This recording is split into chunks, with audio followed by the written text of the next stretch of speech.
on Global Business. Global business leaders and officials gather at the 6th China International Import Expo in Shanghai. At the CIIE, we spoke with Chief Executive of Rio Tinto to find out what China market means for the global mining and resource giant. And a report by the World Intellectual Property Organization shows China held the top position in the number of patent applications in year 2022. From CGTN headquarters here in Beijing, this is Global Business. I'm Lily Lu. Chinese President Xi Jinping has met with Cuban Prime Minister Manuel Memoro and Serbian Prime Minister Ana Brnabić separately. During the meeting with Memoro, Xi highlighted the strong bonds between China and Cuba based on mutual support in socialist development and core interests. Xi affirmed China's support for Cuba against foreign interference and announced actions to promote the high-quality Belt and Road Initiative, inviting Cuba to engage actively, especially in sectors like agriculture and technology. Memoro expressed a desire for further solidarity and cooperation to benefit both nations. He also showed enthusiasm for engaging with China's Belt and Road Initiative and deepening practical cooperation across various fields. In his meeting with Serbian Prime Minister Ana Brnabić, Xi encouraged cooperation on major projects and China-Serbia Free Trade Agreement and various cultural exchanges. Brnabić acknowledged China as Serbia's largest investor and expressed gratitude for China's support for Serbia's sovereignty. She also reiterated Serbia's firm support for the One China principle and the shared ambition to advance Belt and Road collaboration and deepen exchanges in technology and culture. More and more exhibitors are using China International Import Expo as a premium platform to show their latest products. CIIE has launched a 3-day showcase for new products starting today. More than 400 of the latest technologies, products, and services will be shown at the showcase, which features dedicated zones in displaying new items. Nearly 60 world-renowned enterprises will hold promotional activities to show their newest offerings. The CIIE also will feature dozens of promotional activities to attract investment over the next 3 years. In the meantime, a China-Europe CEO summit was held today with 700 delegates in attendance, including both government officials and entrepreneurs. Topics including China and Europe trade relations and cooperation opportunities in low carbon and digital transformations were being discussed. China and Europe are important economic and trade partners, as well as important forces in building an open world economy. We spoke to some European companies to gather their insights on this year's CIIE. Take a listen.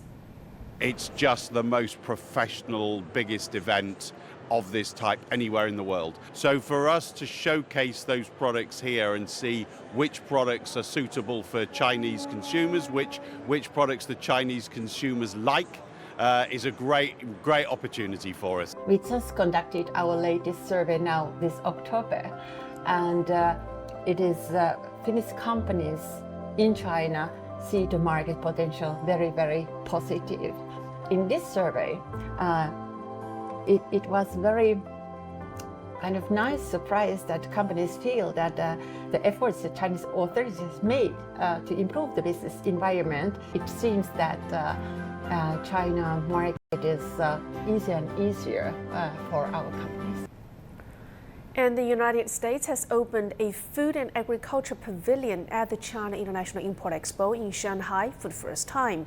The pavilion has been co-organized by the U.S. Department of Agriculture and the American Chamber of Commerce in Shanghai. Wu Bing has more. It's said that this is the strongest ever delegation to the China International Import Expo, now in its 6th edition. Led by its acting Undersecretary for Trade and Agricultural Affairs, the U.S. Department of Agriculture opened its first official pavilion at the expo, together with the American Chamber in Shanghai. The U.S. ambassador to China addressed the ceremony, reaffirming the U.S.'s extraordinarily important economic and trade relationship with China. But obviously, we want to see that continue. And our administration, led by our President Biden, our Secretary of the Treasury, Janet Yellen, have said consistently, we do not seek to decouple the economic relationship between us. The U.S. has more businesses and exhibitors than any other country at the 6th China International Import Expo, and agriculture is seen as a highlight in bilateral relations. Mr. Undersecretary, what do you think the agriculture could play as the role of the bilateral relations? Many levels. It can help commerce between the two countries, it helps create economic benefits for both countries. It increases food security to share products across the area. And it's also important for cultural engagement and strengthening of national ties. So many opportunities in it. The U.S. Department of Agriculture is leading 17 exhibitors, including the U.S. Meat Export Federation and the Poultry and Egg Export Council. Many U.S. businesses participating in the expo since the first time are positive about the prospects for agricultural trade and bilateral relations with China. And I think the outlook is great. I mean, we had, this past week I was in Beijing.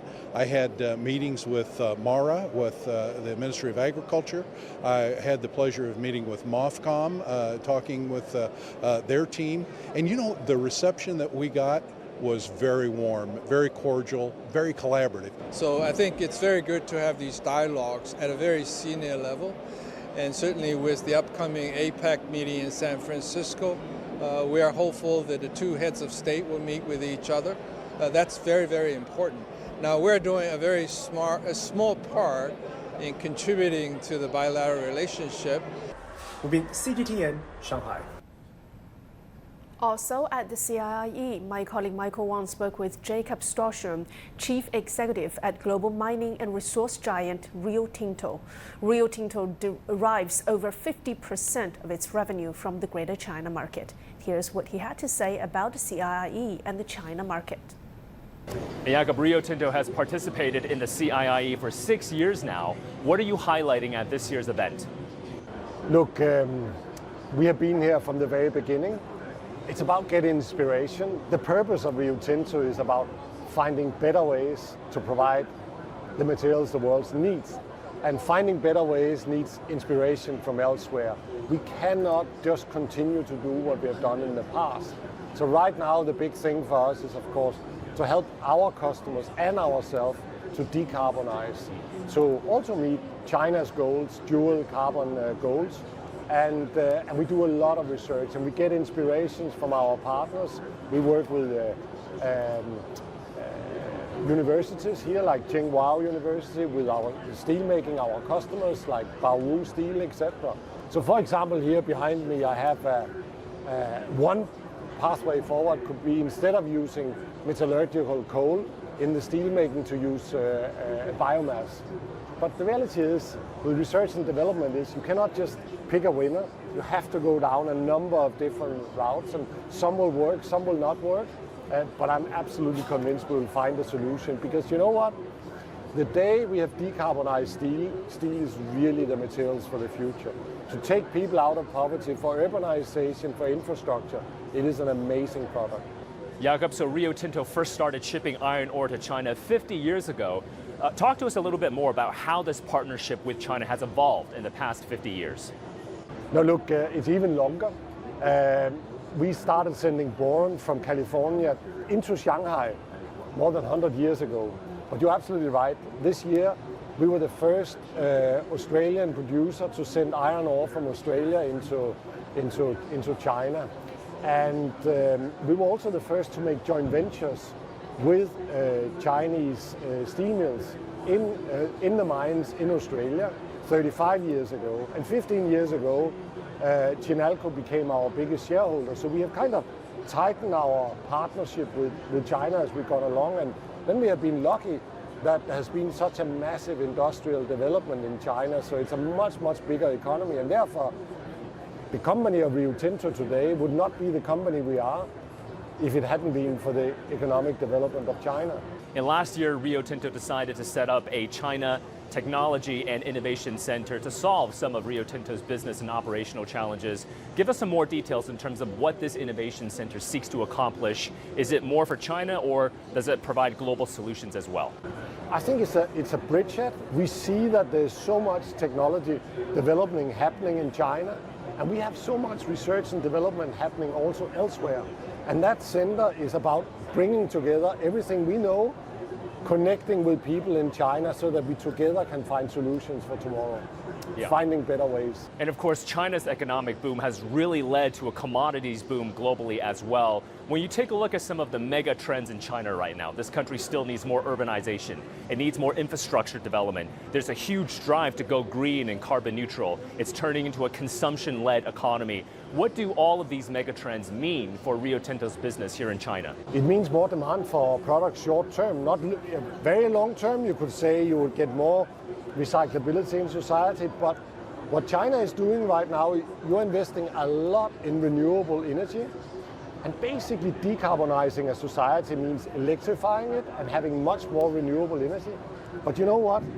That requires a lot of aluminium, a lot of copper, a lot of battery materials, the kind of materials that we are producing. So that kind of energy transition is actually a huge demand booster for our business.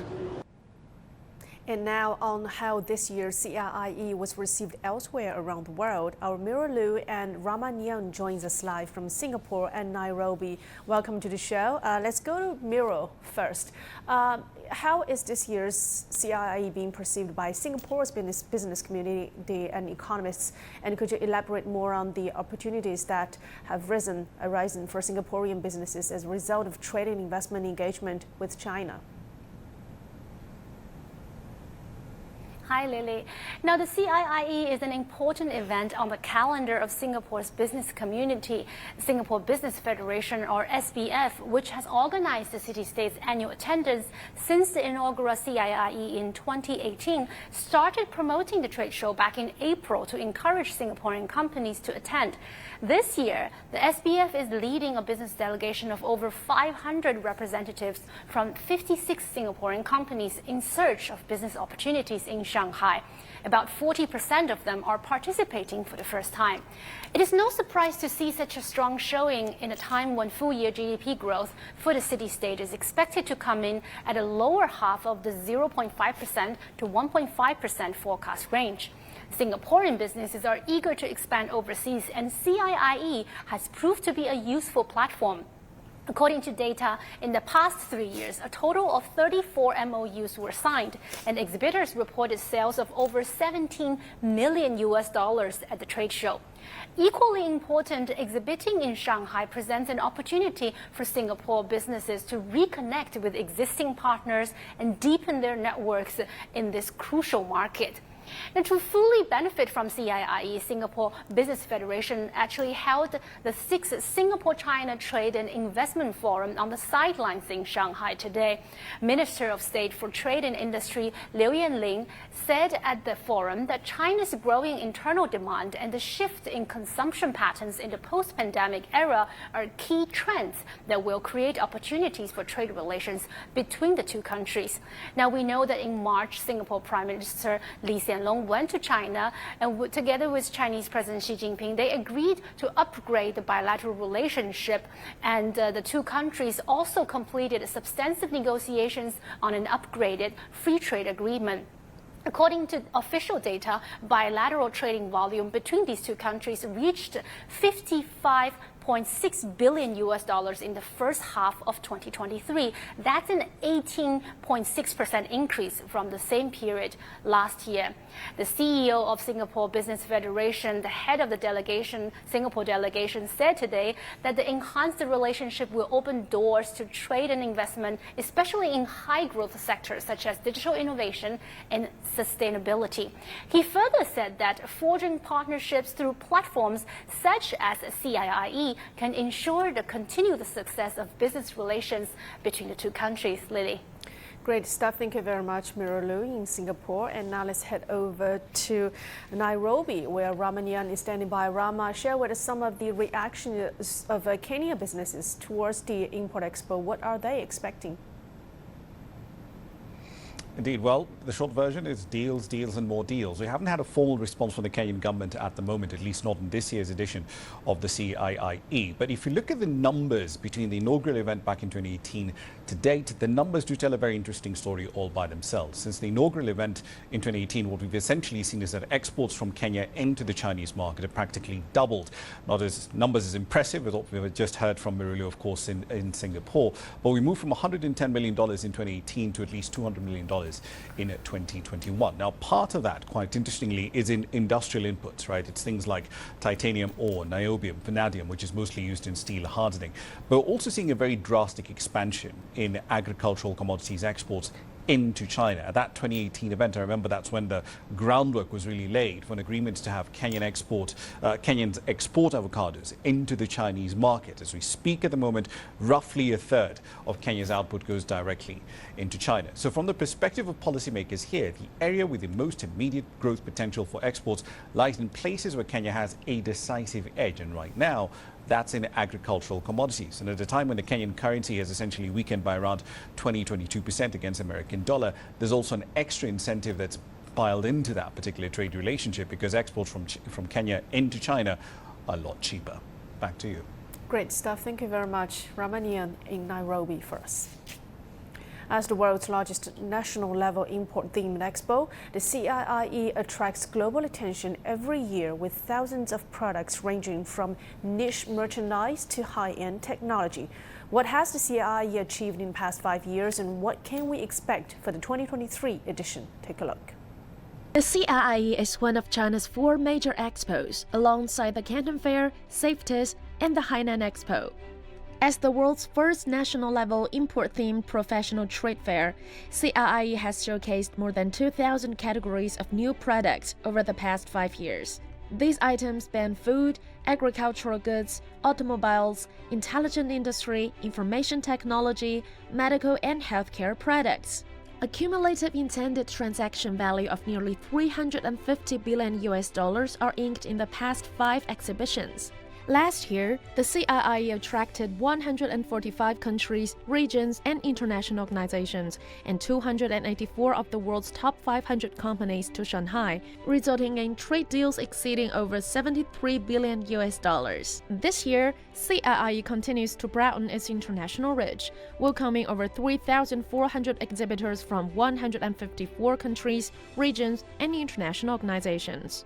Honduras, Kazakhstan, Serbia, South Africa, and Vietnam are the guests of honor for this year's gathering. And the exhibition area dedicated to emerging industries such as low carbon and artificial intelligence has grown by 1/3. And China also expanded its exhibition area to 2,500 square meters, its largest size to date. And China's latest trade products, especially achievements in high-level opening up and high-quality development, will be showcased at this year's event.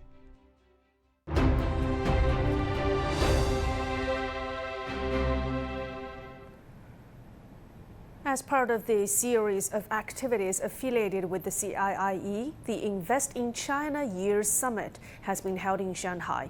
A report on the role of China's pilot free trade zones in promoting industrial innovation, industrial transformation, and South-South cooperation was unveiled at the event. Since the first FTZ was launched in Shanghai, the number of zones has expanded to 21. Here are some highlights. Take a listen.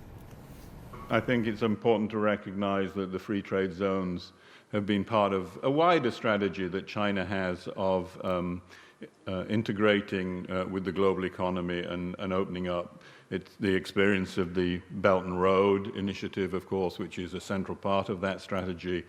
The growing importance of South-South cooperation, in which China is a leading player, and the evolving nature of free trade agreements worldwide have all been part of the overall context in which free trade zone, the free trade zone has been developed and evolved, as well as the regional specificities of China. Well, the sub-forum of the 6th Hongqiao International Economic Forum parallel session on revitalizing real economy with financial resources was successfully held at the National Exhibition and Convention Center in Shanghai yesterday. Chen Siqi, chairman of the Industrial and Commercial Bank of China, attended the forum and delivered a speech about financial services support for the real economy and maintaining the stability of industrial chain and supply chain. About financial services to the real economy, the recently held Central Financial World Conference made important arrangements for financial services to the real economy, emphasizing the need to optimize the structure of fund supply, do a good job in 5 major parts: technology finance, green finance, inclusive finance, pension finance, and digital finance, and unblock the channels for funds to enter the real economy. This has pointed out the way for high-quality financial development.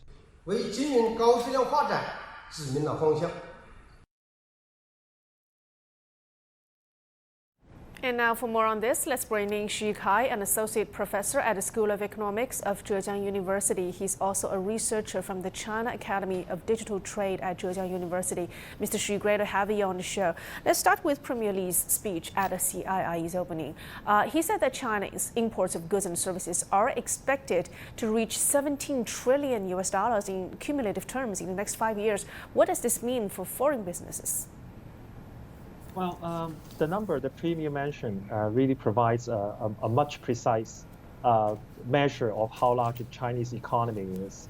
I think it provides a very strong signal to the foreign businesses and firms that the Chinese economy, the Chinese market, it's a market that they cannot afford to ignore, and instead they should actively participate in this market.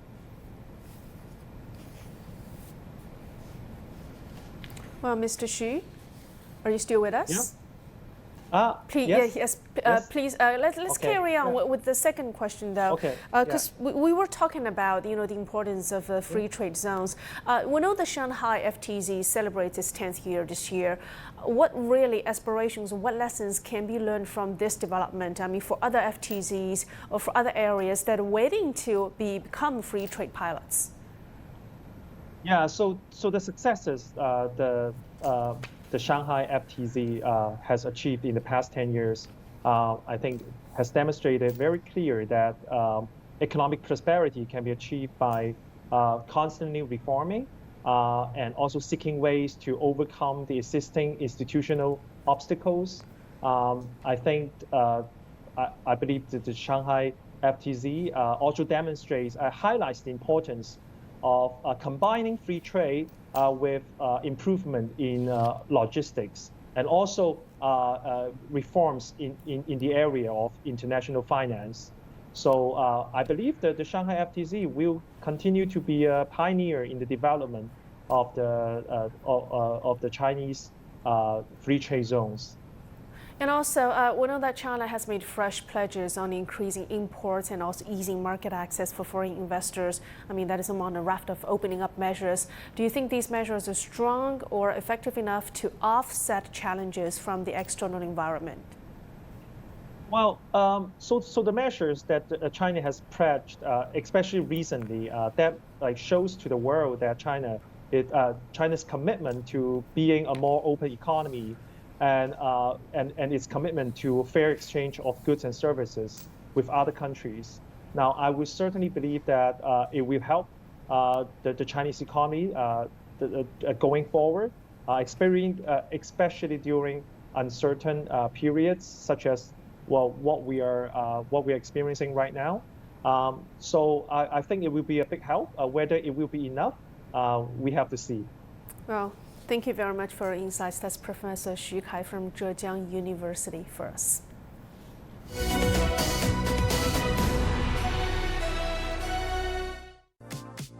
The CIIE is back in full force with reinvigorated vitality. Bienvenidos a China, bienvenidos a Shanghai. Et venez découvrir les produits de qualité du monde entier. China is committed to opening wider and embracing the world. مع منصة لعقد صفقات وتكوين صداقات. Splaczaja strony i kultury, zbliżaja cywilizacji. carrying on the Silk Road spirit and building prosperity together. Join us for our special coverage of the 6th CIIE, only on CGTN.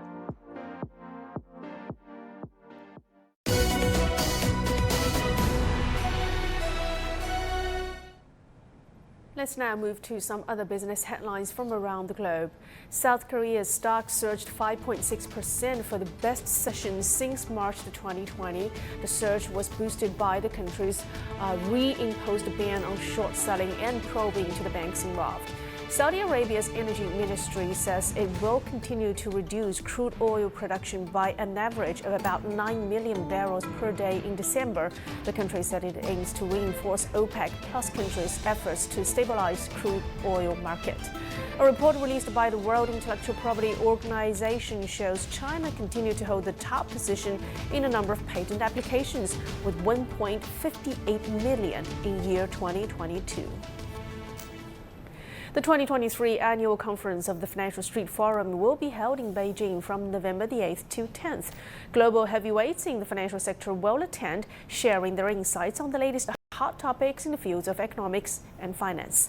And to mark this event, Global Business is launching a special series, Walking on the Financial Street, to decode the functions of the institutions in this financial area. Now, in the first episode, our reporter Olivia He takes a look at some of the policy-making and regulating institutions. Do you know where the wealthiest place in Beijing is? Well, it not only receives the largest influx of money from all corners of China, but also from all over Asia. This is Beijing Financial Street, one of the key financial centers in the Asia-Pacific region. For Chinese individuals, all aspects of money management, including making, spending, saving and borrowing, are closely linked to this place. The core area of Beijing's Financial Street is spread across 2.59 square kilometers. Despite comprising a 0.02% of the city's overall area, it contributes nearly 40% of the city's financial industry value added and 70% of its financial industry tax revenue. The national regulators controlling over 90% of the credit funds in the country and 65% of the insurance premium funds are based here. The daily inflow of funds into the area can surpass 10 billion yuan, leading to its moniker, the Wall Street of China. If you're not familiar with the numbers, then let me show you the buildings here, where the major decisions regarding China's finance are made, discussed and finalized. For example, right behind me is the People's Bank of China. It's responsible for national monetary policy, maintaining monetary stability and ensuring overall security of the financial system. In addition to the central bank, you will also find other important financial agencies, like the China Securities Regulatory Commission and the National Administration of Financial Regulation in Beijing's Financial Street. Olivia He, CGTN, Beijing. And with that, I'm closing out this edition of Global Business here on CGTN. Thanks for being with us. I'm Lily Lu. Till next time, bye for now.